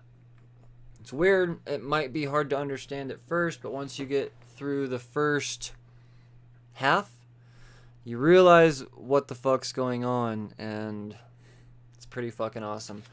So, let's talk about this. Loki got ate, and he wakes up in this world, and he's reminiscing in his head about the wizard Eldred. Eldred's the motherfucker that gave him his powers, and Loki was still responsible for killing him. That'll make sense more in a minute.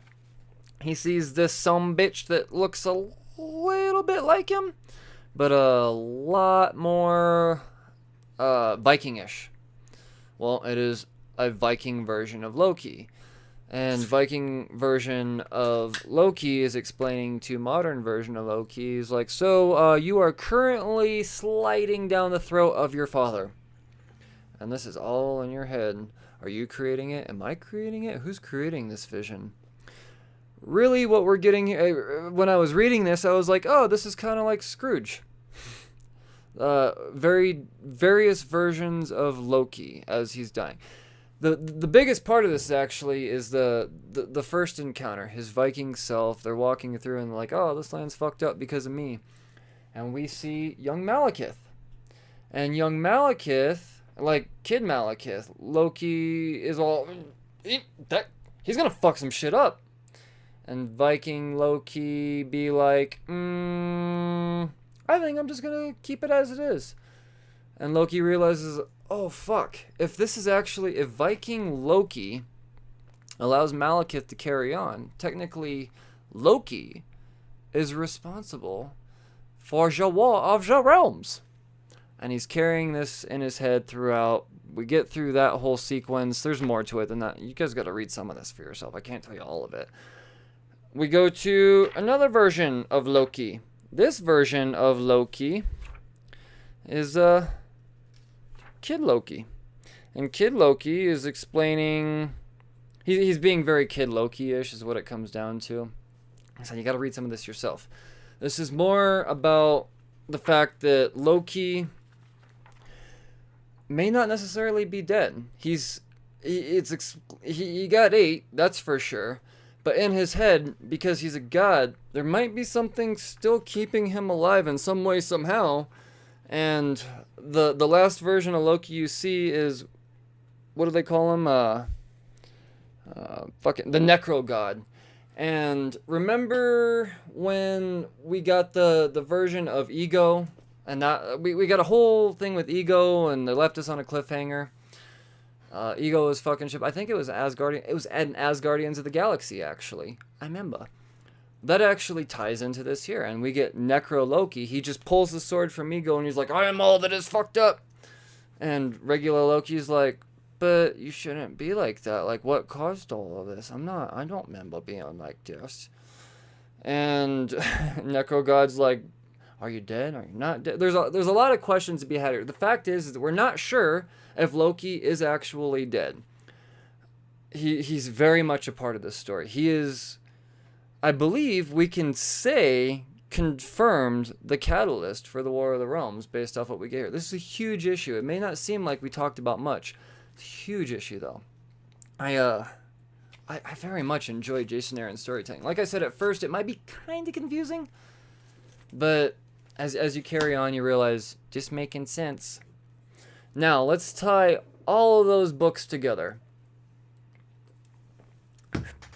I'm actually very happy that this book is bi-weekly and not monthly, because that'd just be way too much of a tease. War of the Realms number 2. More visual than anything. It's a lot of who's fucking up who at what point in time. It ties in all of the mini stories of War Scrolls. So we got the great Jason Aaron, Russell Dalterman, and Matthew Wilson. Arthur Adams and Matthew Wilson did the cover. These Arthur Adams covers are something else. So, it starts out with Bats, Doctor Strange's dog, shuffling people in the Sanctum Sanctorum. Once again, a lot of what the fuck is going on in War of the Scrolls. In several of those books, people are trying to get into the Sanctum Sanctorum. A lot is relying on Doctor Strange.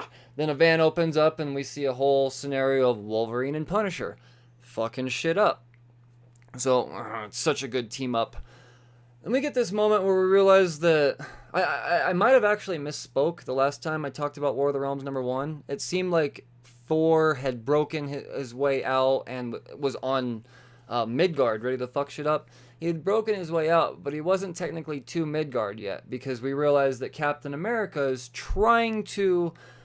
he's doing a whole what would Thor do scenario. He's thinking like Thor. Well, how would the guy that is really definitely fix all of this react in this without being Thor?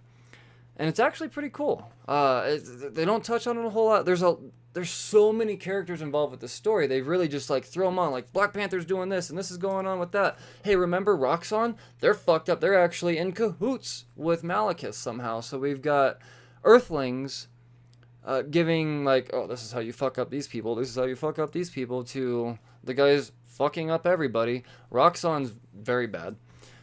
We slightly touch in on that. There's so many amazing things going on here. The biggest one. All right, so backing up a little bit, the biggest, I thought the biggest takeaway from issue 1 of War of the Realms was 2 deaths. 2 deaths being Odin immediately and Loki. Well, Loki's still alive in his own mind, possibly going through hell. But Odin, far from fucking dead.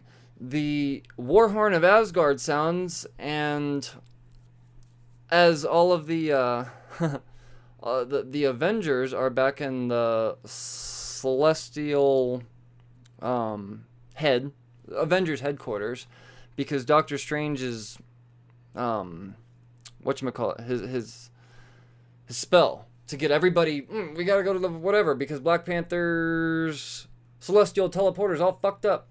Turns out, instead of getting everybody to safety, they actually just get all the Avengers to safety. So like, whoop, kind of fucked up there. Worked too weird. Warhorn of Asgard sounds. There's a lot of Asgardians also back that swooped with the Avengers.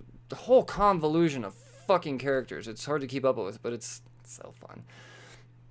Well, what happens when the Warhorn of Asgard sounds? Odin shows up with the fucking Valkyries, along with Broomhilda, the Valkyrie herself. Odin is in fact alive. He's like, oh, you think a fucking dark elf's blade, couple sticks, save me? Nah, bitch. So then we get a reunion between Freya and Odin. They're like, check it out. Thor's trapped. Loki's dead. We gotta fix that. Freya's like, no, I'm gonna fix all of this shit. But meanwhile, I gotta talk to this motherfucker Daredevil. The power of Christ compels you. Gives him the fucking power of Heimdall. That's where that comes in War Scrolls. Remember how I was like, oh, fucking Daredevil's got a sword and can see everything instead of just regular thing, nothing. That's where that comes in. There's more. Before she's like, oh, I gotta find Loki. She goes up to Jane Foster. She's like, the power of Christ compels the shit out of you. You're gonna be the All-Mother of Midgard. And she's like, fucking get off me. Look, we're too late. She looks in the distance, and Malekith kills Valkyrie. Because the majority of the team is not down in New York fighting. All of the army, there's whoever's down there is much weakened, and Valkyrie is still down there. She did not get teleported, but she fucking dead. So for the two deaths that do not happen in War of the Realms, we get a pretty big one in issue number 2. I truly believe that Valkyrie is actually dead. They cut her fucking they cut her head off, damn near. It's a big deal. By Malekith himself, and that's how it all ends. Lots and lots of fucking weight. Once again, so much shit going on, but more than anything, like I said, I think this book is more about tying in War Scrolls. I think War Scrolls was probably the more important book. But yeah, I am not disappointed through 3 weeks of War of the Realms. Not at all. It's actually more than I expected it to be. Good job, Marvel. Everyone's pissed off at Marvel events. Everyone gives a deep, heavy sigh. Oh, you're going to take all my money for nothing. No.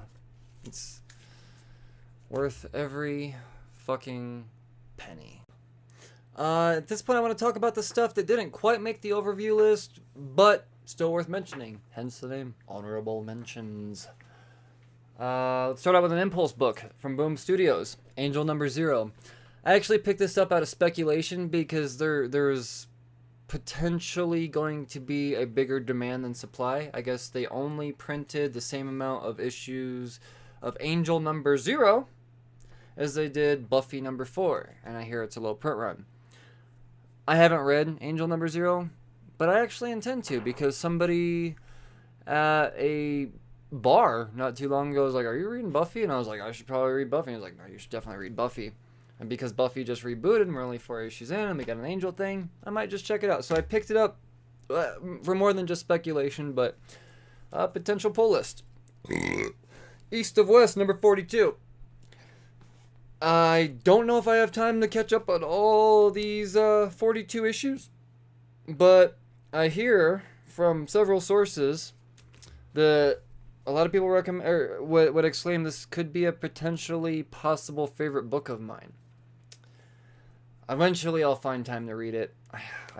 One of these days. Several sources have told me. I believe them.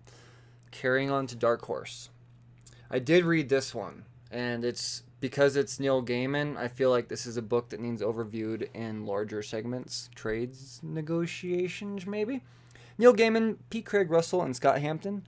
We got another American Gods story. I don't know if the Ansel story has ended, but we're at a number 1, The Moment of the Storm, and really what's going on here is Wednesday's dead, and the remaining 2 of the gods, or 3 of the other gods, are with Shadow Moon. They're trying to figure shit out with the new gods, and it's just Neil Gaiman being Neil Gaiman. Fucking dig it. I'm excited for another American Gods is what it comes down to. It's super relevant, being that Showtime just started season 2 finally. DC Vertigo, Lucifer number 7. This is a book that I think should be read a couple issues at a time as well. So I did 5 and 6. Now when 8 comes out, this is number 7. I'm gonna do 7 and 8. Not necessarily don't know if it's gonna be on the podcast, but I am reading it, and from the Sandman universe, I suggest it's fucking great. I dig it. Marvel honorable mentions. Amazing Spider-Man Hunted 19.HU. The point HUs are all tying into the Spider-Man Hunted shit that's going on. Still written by Nick Spencer. This one all revolves around Lizard and his relationship with his son Bailey. That's all locked up with I forgot who he's locked up with. Black Cat, I remember. So it's really it's an emotional story. It kind of gives a little bit of the leverage, how Taskmaster comes about being able to bring a Lizard to whoever who's running it. Oh, I forget. Lizard is the whole thing of this story from the Hunted shit. Nick Spencer actually exclaimed that this was the book that convinced Marvel to let him do Spider-Man. So at least that's Didn't you actually do an overview of Spider-Man Hunted last week?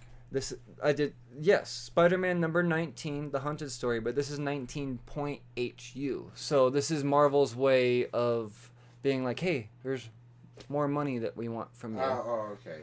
And the Disney move. Very much so. Very much so. And it is what it is. I am a sucker. I am what you call a gump. I will. You obviously bought it. I do. I buy into it. But part of that is because of OCD completionist in me. I'm not a full completionist where I got to have every single cover of everything. But if there's an arc I'm collecting and they're like, oh, we're going to spread out and do all this shit, then I feel like I'm forced to know all of it. Based off of my obligations to you, the listeners. I want you to be just as informed as I want to be.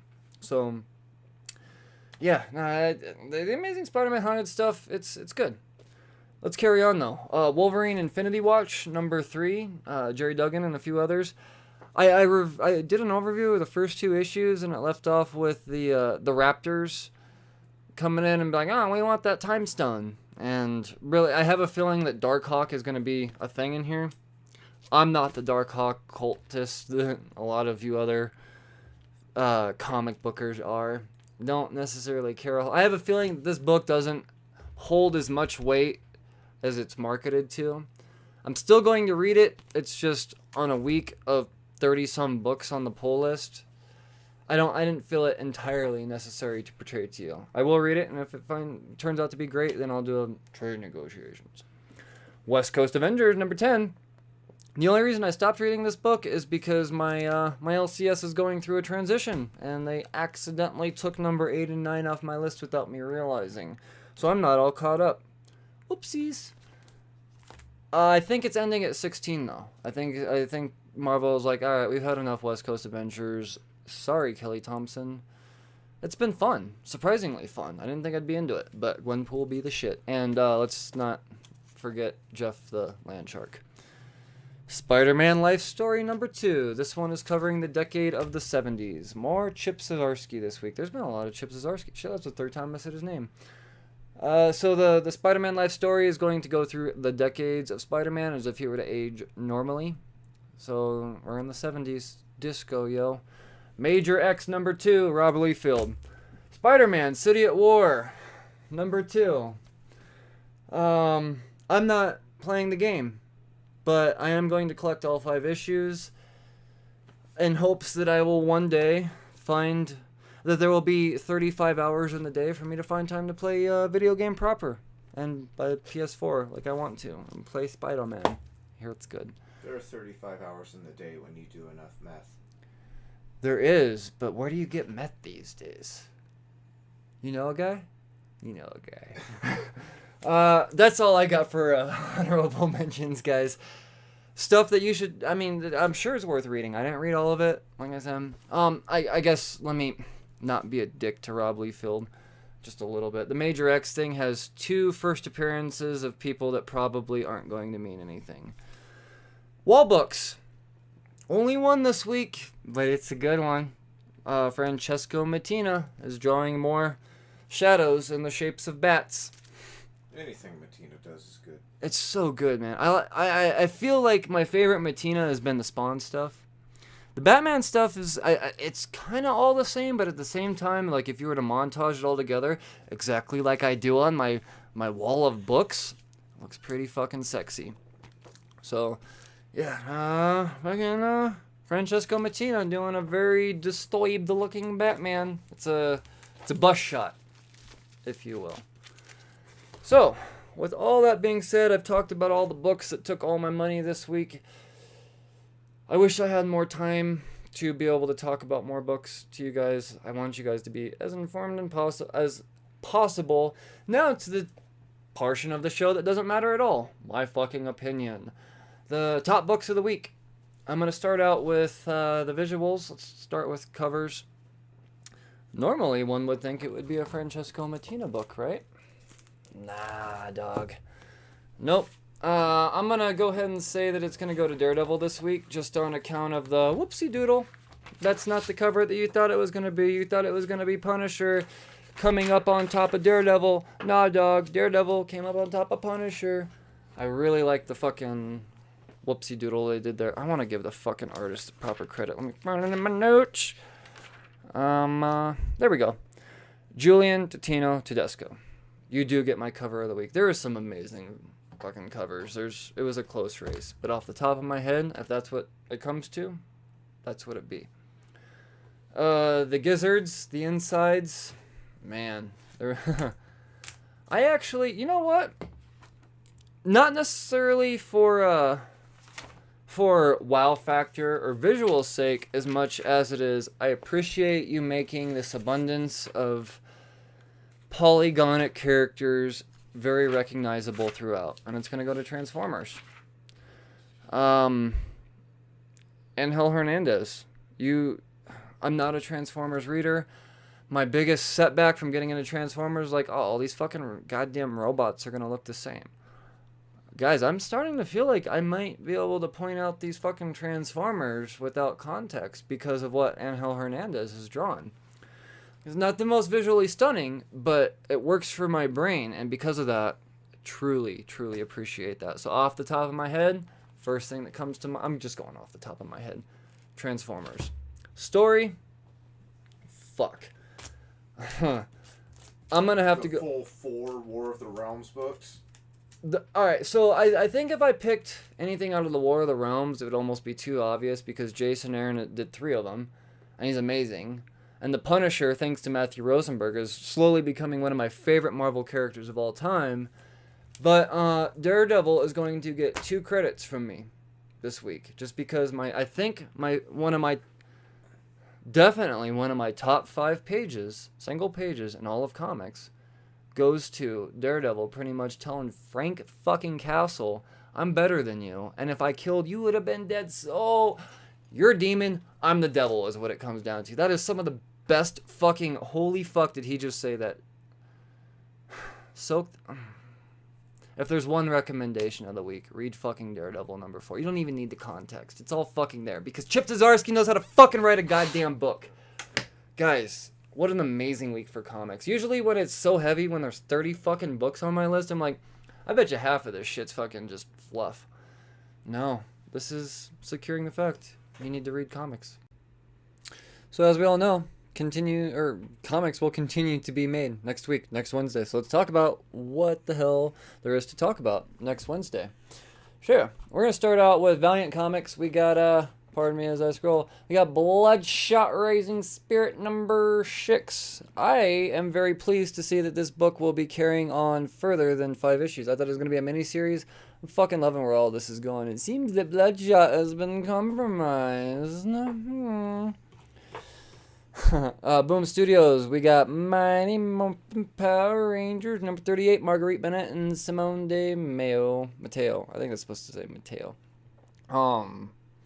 I'm back and forth on the Mighty Morphin Power Rangers on account of they're not my generation of Rangers, but I have a feeling, and I think I read in some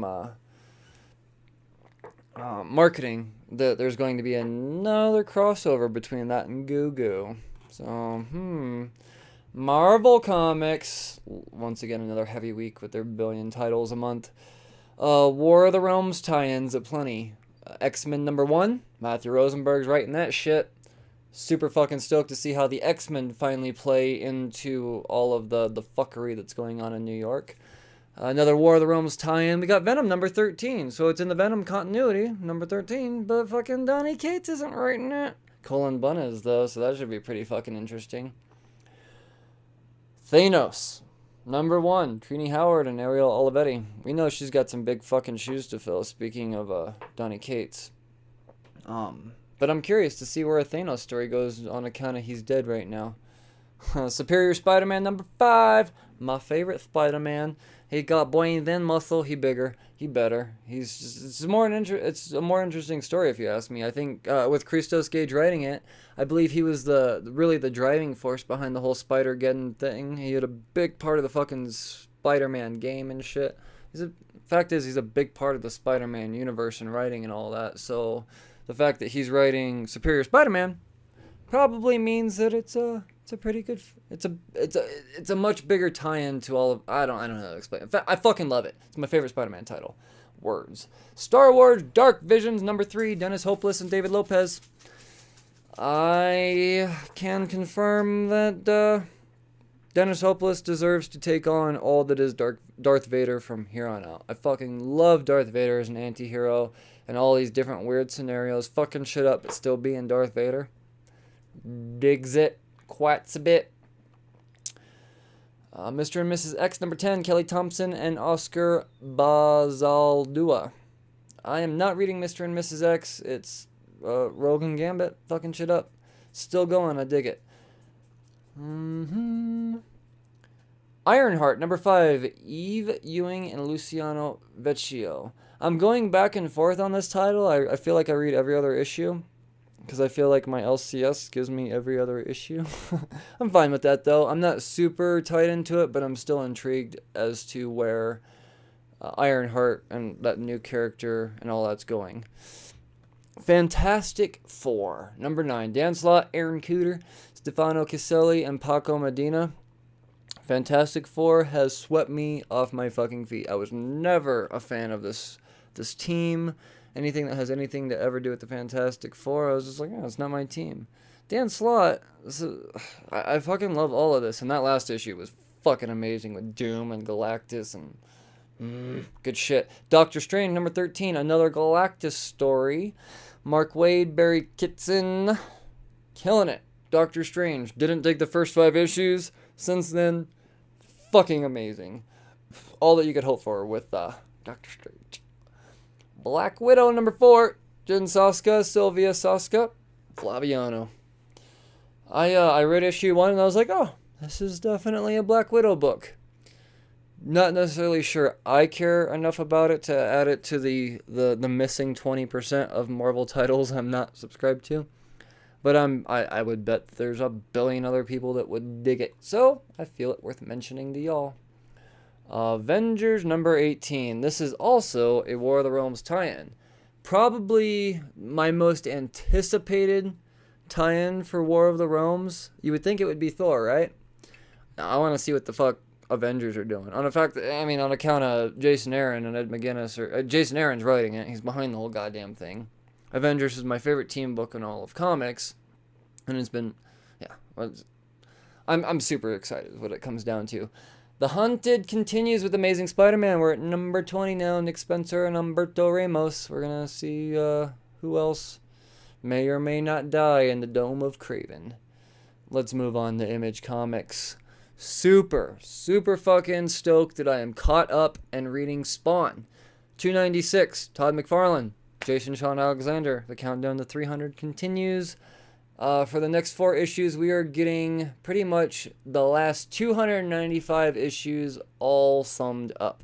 So if there's ever a time to jump on Spawn, it is right fucking now. The Warning, number 6, Edward LaRoche and Edward LaRoche. So, I thought I subscribed to this book. I read issue 1, and I was like, oh fuck, this is crazy. I did not realize until just now, in real time, that we are at issue number 6, and I don't have 2 through 5. That's going to be a fucking issue. So, I will be reading this book in trade on account of how intrigued I was with issue number 6. Sharky the Bounty Hunter, number 3. The Millerverse fucking continues. Mark Miller, Simone Bianchi. At this point, we will be halfway through the 6-issue arc. Could not be more impressed with this book. Redneck number 19, Donny Cates, Lissandro Esteren, and D. Canilif. I really wish I would have jumped on Redneck when I did, or when it came out, but I'm behind. I'm gonna have to read it in trade when the clock finally switches to 35 hours in the day. And yeah, no, that's all I got for Image, I guess. Let's move on to DC. Oh man, it's more of a glamorous week, a visual week, a cover week for me in DC, but there's still a lot of titles out there that are fucking killing it. Like say Wonder Woman number 69, G. Willow Wilson and Carrie Nord along with Mick Gray. Not reading Wonder Woman, but we're at 69 issues, so I would imagine it's doing just fine. Justice League Dark, number 10, James Tynion IV, Raul Fernandez, Eduardo Martinez Bueno. Sorry. My favorite Justice League title, actually. I like Detective Chimp and Man-Thing teaming up, fucking shit up. Heroes in Crisis, number 8, Tom King, Clayman, and Mitch Gerard's fucking shit up again in this book. And I mean that in the best way, because Mitch Gerard's is just visually mind-blowing. We are 8/9 of the way through this book. I want to know some more shit. Very intriguing. Yeah, there's fucking, yeah. Flash, number 69, Joshua Williamson and Scott Collins. Not reading Flash. A lot of people are, though. Batgirl, number 34, Marguerite Scott, Paul Pelletier, and Norm Ratman. I will be talking about this in the wall book section next week. And last DC book I have to talk about is going to be Action Comics number 1010. 1010. It's like binary. What is that in binary? I don't know. I thought you would know, Mason. You're the digital guy. It takes more digits than that. Oh. It's probably okay. Brian Michael Bendis and Steve Epting. Like it literally takes more digits than that. Oh, so it's not even a fracture of the O and OK. No. Fraction. Oh, gotcha. Learning. Action. Brian Michael Bendis and Steve Epting. We're getting more of the Leviathan arc. Very, very much digging. It's weird. It still feels weird saying this. Superman. Last book of the week goes to Dark Horse. Fight Club, number 4, Chuck Palahniuk, Cameron Stewart, and Dave McKeag. Super fucking weird. Super fucking weird. I'll do my best to talk about it. No promises, though. So, with all of that being said, I think I already said my most anticipated book of the week is going to Avengers. And I think that about does it for all the shit there is to be excited for. All this, not all the stuff that related to me and my likes as far as overviews go. And a little bit on news. You guys got the gist of it. It's a fucking podcast. So, you guys know where to find us, where to listen to us, Twitter, or where to find us. You guys got questions, please follow me on Twitter. If there's something I leave out, if there's a book that you particularly think that I'm not talking about that's going on that I should talk about, fucking hit me up. Join Patreon. Support me. Patrons are fucking super cool. I like you a lot. Other than that, thank you guys so much for joining me. Episode 27. You fuckers read responsibly. Cheers.